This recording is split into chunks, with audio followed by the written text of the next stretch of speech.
ओम सम शनिश्चराय नमः। बोलिए शनि देव महाराज की जय। आइए आज के वीडियो में हम शनिवार व्रत कथा का श्रवण करेंगे। शनिवार के दिन शनि देव की पूजा अर्चना की जाती है और उनके निमित्त व्रत रखा जाता है। पीपल के वृक्ष के नीचे सरसों के तेल का दीपक जलाया जाता है और उस सरसों के तेल में थोड़ा सा काला तिल भी डालना अनिवार्य माना जाता है। अधिकांश व्यक्ति इस मिथ्या भ्रम से ग्रसित होते हैं कि शनि देव एक क्रूर धन संपत्ति के हरण करता और अनिष्टकारक देव हैं, परंतु यह तो उनकी शक्तियों का केवल एक पक्ष है। दूसरी ओर अपने भक्तों की सभी मनोकामनाएं पूर्ण करने वाले अत्यंत कृपालु देवता भी हैं श्री शनि देव जी।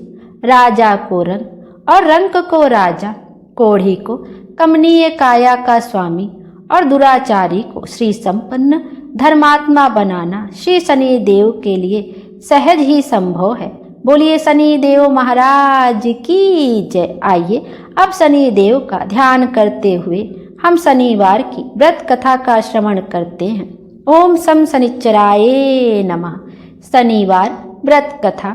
एक समय सूर्य, चंद्रमा, मंगल, बुध, बृहस्पति, शुक्र, शनि, राहु और केतु इन 9 ग्रहों में विवाद हो गया कि हम में सबसे बड़ा कौन है।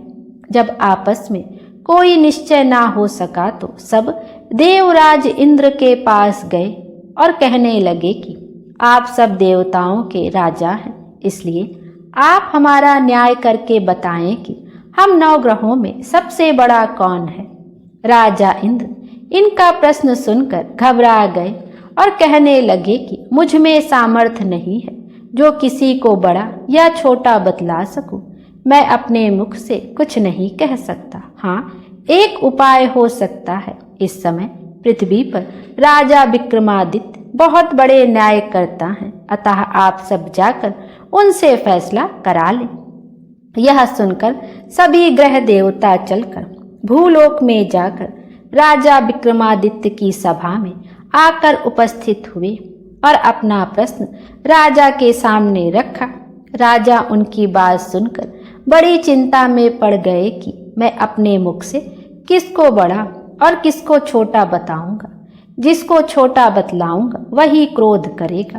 परंतु उनका झगड़ा निपटाने के लिए राजा ने एक उपाय सोचा और उसने सोना, चांदी, कांसा, पीतल, सीसा, रांगा, जस्ता, अभ्रक और लोहा धातुओं के 9 आसन बनवाए। सब आसनों को क्रम से जैसे सोना सबसे पहले और लोहा सबसे पीछे बिछाया।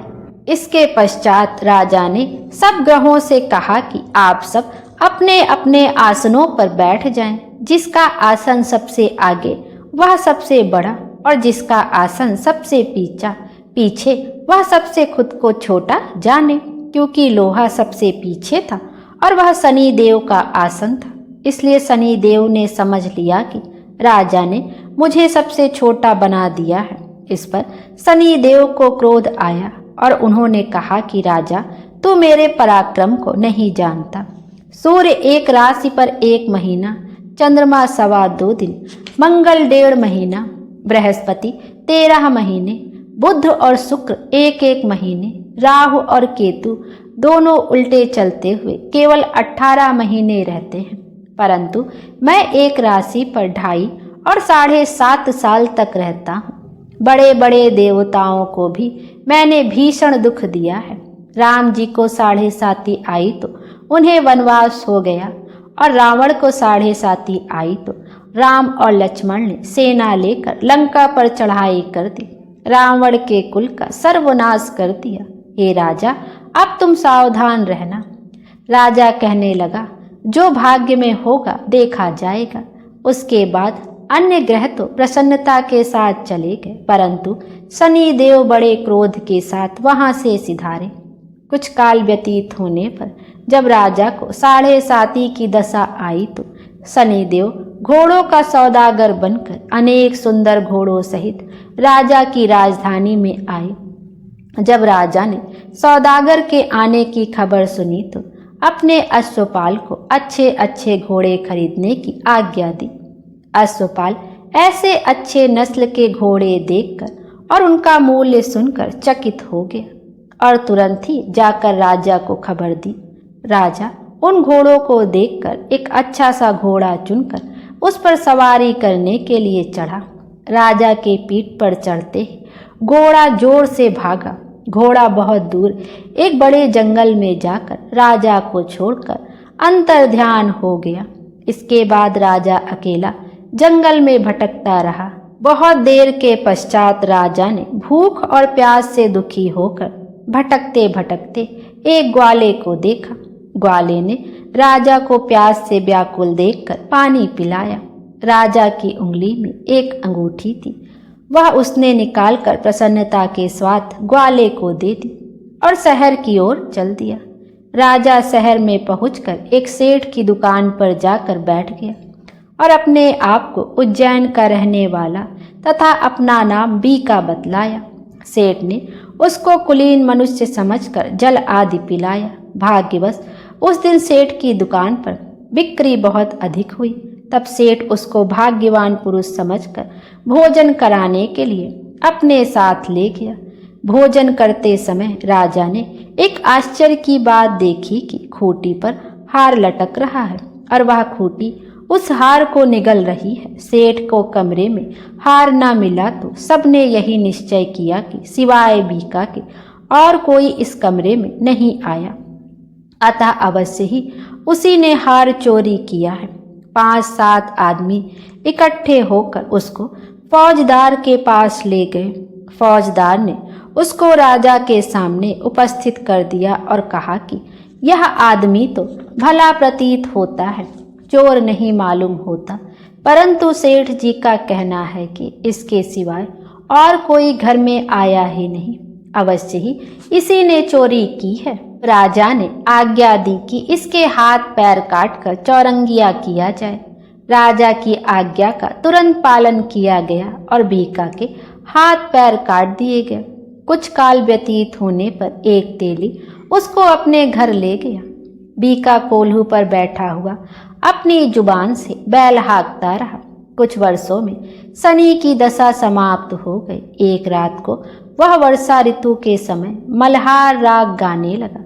उसका गाना सुनकर उस शहर के राजा की कन्या उस राग पर मोहित हो गई और दासी को खबर लाने के लिए भेजा कि शहर में कौन गा रहा है। दासी सारे शहर में फिरती फिरती क्या देखती है कि एक तेली के घर में चौरंगिया राग गा रहा है। दासी ने महल में आकर राजकुमारी को सब वृतांत सुना दिया। बस उसी क्षण राजकुमारी ने यह प्रण कर लिया कि चाहे कुछ भी हो, मुझे इस चौरंगिया के साथ विवाह करना है। माता ने कहा, पगली, यह क्या बात कह रही है? तुझको किसी देश के बड़े राजा के साथ ब्याह जाएगा। कन्या कहने लगी कि माताजी, मैं अपना प्रण कभी नहीं तोड़ूंगी। माता ने चिंतित होकर यह बात राजा को बताई।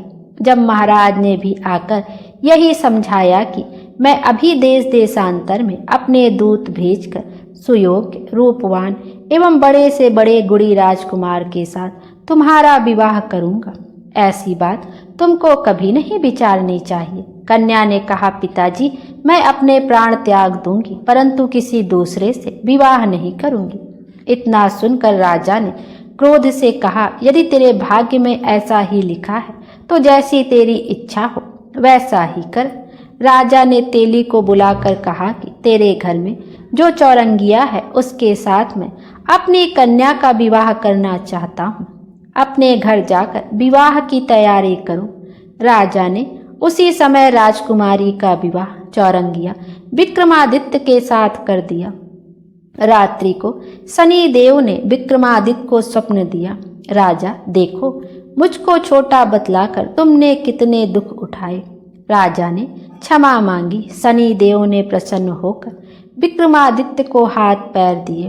तब राजा ने कहा, महाराज, मेरी एक प्रार्थना स्वीकार करें कि जैसा दुख आपने मुझे दिया है ऐसा और किसी को ना दे। शनि देव ने कहा कि तुम्हारी यह प्रार्थना स्वीकार है। जो मनुष्य मेरी कथा सुनेगा या कहेगा, उसको मेरी दशा में कभी किसी प्रकार का दुख नहीं होगा। और जो नित्य ही मेरा ध्यान करेगा और चींटियों को आटा डालेगा, उसके सब मनोरथ पूर्ण होंगे। इतना कहकर शनिदेव अपने धाम को चले गए। राजकुमारी की आंख खुली तो उसने अपने पति के हाथ पांव देखे तो उसे बड़ा आश्चर्य हुआ। राजा ने अपना समस्त हाल कहा कि मैं उज्जैन का राजा विक्रमादित्य हूँ। यह बात सुनकर राजकुमारी अत्यंत प्रसन्न हुई। प्रातःकाल राजकुमारी से उसकी सखियों ने पूछा तो उसने अपने पति का समस्त वृतांत कह सुनाया। सब ने बहुत प्रसन्नता प्रकट की और कहा कि ईश्वर ने आपकी मनोकामना पूर्ण कर दी। जब उस सेठ ने यह सुना तो वह सेठ विक्रमादित्य के पास आया और उनके पैरों में गिरकर क्षमा मांगने लगा कि आप पर मैंने चोरी का दोष लगाया, अतः आप मुझको जो चाहें दंड दें। राजा ने कहा, मुझ पर शनि देव का प्रकोप था, इसी कारण यह सब दुख मुझको प्राप्त हुआ। इसमें तुम्हारा कोई दोष नहीं। तुम अपने घर जाकर अपना कार्य करो।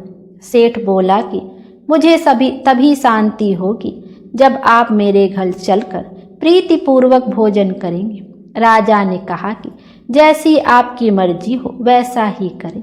सेठ ने अपने घर जाकर अनेक प्रकार के भोजन बनवाए और राजा विक्रमादित्य को प्रीति भोज दिया। जिस समय वे भोजन कर रहे थे, एक अत्यंत आश्चर्य की बात सबको दिखाई दी। जो खूंटी पहले हार निगल गई थी, वह अब हार उगल रही थी। जब भोजन समाप्त हो गया तो सेठ ने हाथ जोड़कर बहुत सी मोहरें राजा को भेंट की और कहा कि मेरे श्री कंवरी नामक एक कन्या है, उसका पाणी ग्रहण आप करें। इसके बाद सेठ ने अपनी कन्या का विवाह राजा के साथ कर दिया और बहुत सा दान दहेज आदि दिया। कुछ दिनों तक वहां निवास करने के पश्चात विक्रमादित्य ने शहर के राजा से कहा कि अब मेरी उज्जैन जाने की इच्छा है। राजा और सेठ से विदा लेकर राजकुमारी मनभावनी, सेठ की कन्या श्री कंवरी तथा दोनों जगह के दहेज में प्राप्त अनेक दास दासी और पालकियों सहित विक्रमादित्य उज्जैन की तरफ चले। जब शहर के निकट पहुंचे और पुरवासियों ने राजा के आने का संवाद सुना तो समस्त उज्जैन की प्रजा अगवानी के लिए आई। बड़ी प्रसन्नता से राजा अपने महल में पधारे।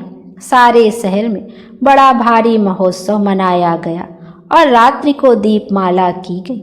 दूसरे दिन राजा ने शहर में यह सूचना कराई कि शनिश्चर देवता सब ग्रहों में सर्वोपरि हैं। मैंने इनको छोटा बतलाया, इसी से मुझको यह दुख प्राप्त हुआ। सारे शहर में प्रत्येक शनिवार को शनि देव की पूजा और कथा होने लगी और प्रजा अनेक प्रकार के सुख भोगती रही। जो कोई शनिश्चर की कथा को पढ़ता अथवा सुनता है, शनि देव की कृपा से उसके सब दुख दूर हो जाते हैं। बोलिए शनि देव महाराज की जय। आइए अब शनि देव की आरती का भी श्रवण करते हैं। जय श्री शनि देवा स्वामी, जय श्री शनि देवा। कष्ट नभे नर पाते, जो करते सेवा। ओम जय श्री शनि देवा। सूर्य के वाहन छाया के पूता, तुमसे विमुख जगत नहीं सुख पाता। जय श्री शनि देवा स्वामी, जय श्री शनि देवा। जय दुख भंजन जय जय रविनंदन, सेवा करे जो तुम्हारी जग से तर जाता। जय श्री शनि देवा। रावण दुष्ट महाबल सब जग है त्रासा, पड़ी दृष्टि तुम्हारी हुआ कुल नासा। जय श्री शनि देवा। तेज अपार तुम्हारा अतुलित बलकारी, सब देवन के देव सुनिए विनय हमारी। जय श्री शनि देवा स्वामी, जय श्री शनि देवा। बोलिए शनि देव महाराज की जय। आइए अब गणेश जी की व्रत कथा का भी श्रवण करते हैं। विनायक स्वरूप गणेश जी की कथा। किसी नगर में अपने पुत्र और पुत्रवधू के साथ एक नेत्रहीन बुढ़िया रहती थी। वह श्रद्धा पूर्वक विधि विधान से नित्य ही गणेश जी की पूजा आराधना किया करती थी। एक दिन प्रसन्न हो गणेश जी प्रकट हुए और बोले, बुढ़िया माँ, तू जो चाहे सो मांग ले। बुढ़िया बोली, कैसे और क्या मांगू? मुझे तो मांगना आता ही नहीं है। तब गणेश जी बोले, अपने बेटे बहू से पूछ कर मांग लेना, मैं कल फिर आऊँगा। बुढ़िया ने बेटे से पूछा तो बेटा बोला कि धन मांग लो। बहू बोली कि पोता मांग लो। तब बुढ़िया ने सोचा कि ये दोनों तो अपने अपने मतलब की बात कह रहे हैं। अतः बुढ़िया ने पड़ोसिनों से पूछा। पड़ोसिनों ने कहा, बुढ़िया तू थोड़े ही दिन जिएगी, क्यों तू धन मांगे और क्यों पोता मांगे? तू तो आंखें मांग ले, जिससे तेरा बाकी जीवन आराम से कट जाए। लेकिन बुढ़िया ने पड़ोसिनों की बात नहीं मानी। उसने सोचा कि जिसमें बहू बेटा राजी हो वह मांग लूं और अपने मतलब की चीज भी मांग लूं। अगले दिन गणेश जी आए और बोले, बुढ़िया माँ, जो चाहे सो मांग ले। बुढ़िया बोली, यदि आप प्रसन्न हैं तो मुझे 9 करोड़ की माया दे, निरोगी काया दे, आंखों की रोशनी दे, पोता दे, सब परिवार को सुख दे और अंत में मोक्ष दे। गणेश जी बोले, बुढ़िया माँ, तूने तो हमें ठग लिया, किंतु तेरा वर तुझे मिलेगा, तथास्तु। इतना कहकर गणेश जी अंतर ध्यान हो गए। बुढ़िया को वर के अनुसार सब कुछ मिल गया। हे सिद्धि विनायक गणेश जी, जैसा आपने उस बुढ़िया को सब कुछ दिया, वैसा ही हमें भी देने की कृपा करना। बोलो गणपति महाराज की जय, गणपति देव की जय। आइए अब गणेश जी की एक अन्य कथा का भी श्रवण करते हैं। एक बार गणेश जी एक छोटे बालक के रूप में चिमटी में चावल और चमचे में दूध लेकर निकले। वह हर किसी से कह रहे थे कि कोई मेरी खीर बना दो, कोई मेरी खीर बना दो। एक बुढ़िया माई बैठी हुई थी। उसने कहा, ला मैं बना दूं तेरी खीर। वह छोटा सा बर्तन चढ़ाने लगी। तब गणेश जी ने कहा, दादी माँ, छोटी सी भगोनी मत चढ़ाओ, तुम्हारे घर में जो सबसे बड़ा बर्तन हो वही चढ़ा दो।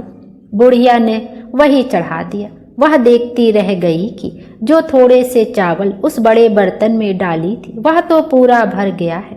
गणेश जी ने कहा, दादी माँ, मैं नहा कर आता हूँ। खीर तैयार हो गई तो बुढ़िया के पोते पोती खीर खाने के लिए रोने लगे।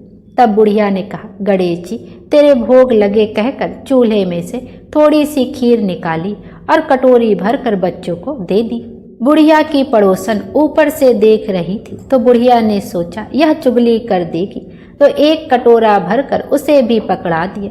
बेटे की बहू ने चुपके से एक कटोरा खीर खाई और एक कटोरा चक्की के नीचे छुपा दिया। अभी भी गणेश जी आए नहीं थे। बुढ़िया को भी भूख लग रही थी। वह भी एक कटोरा खीर भरकर किवाड़ के पीछे बैठकर एक बार फिर कहा कि गणेश जी, आपको भोग लगे कहकर खाना शुरू कर दिया। तभी गणेश जी आ गए। बुढ़िया ने कहा, आ जा रे गणेशवा, खीर खा ले, मैं तो तेरी ही राह देख रही थी। गणेश जी ने कहा, दादी माँ, मैंने तो खीर पहले ही खा ली। बुढ़िया ने कहा, कब खाई? गणेश जी ने कहा, जब तेरे पोते पोते ने खाई तब खाई थी, जब तेरी पड़ोसन ने खाई तब खाई थी, और जब तेरी बहू ने खाई तब खाई थी, और अब तू खाने खाई तो मेरा पेट पूरा ही भर गया। बुढ़िया माई ने कहा, और सारी बात तो सच है, पर बहू बिचारी का तो नाम मत लो, वह तो सुबह से काम में लगी है, उसने फिर कब खाई?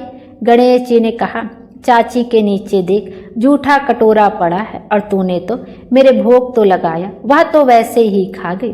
बुढ़िया ने कहा, बेटा, घर की बात है, घर में ही रहने दो। अब बताओ बची हुई खीर का क्या करूं?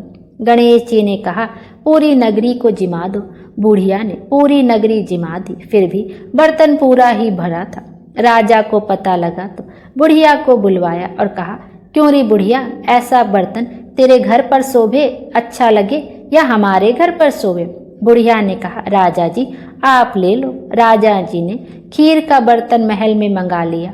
लाते ही खीर में कीड़े मकोड़े बिच्छू कंछले हो गए और दुर्गंध आने लगी।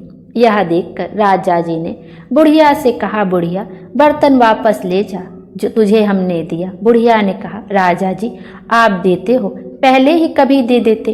यह बर्तन तो मुझे गणेश जी ने दिया है। बुढ़िया ने बर्तन वापस लिया। जैसे ही बर्तन को घर लेके आई, बर्तन फिर से सुगंधित हो गई। जो उसमें खीर थी उसमें भी सुगंध हो गई।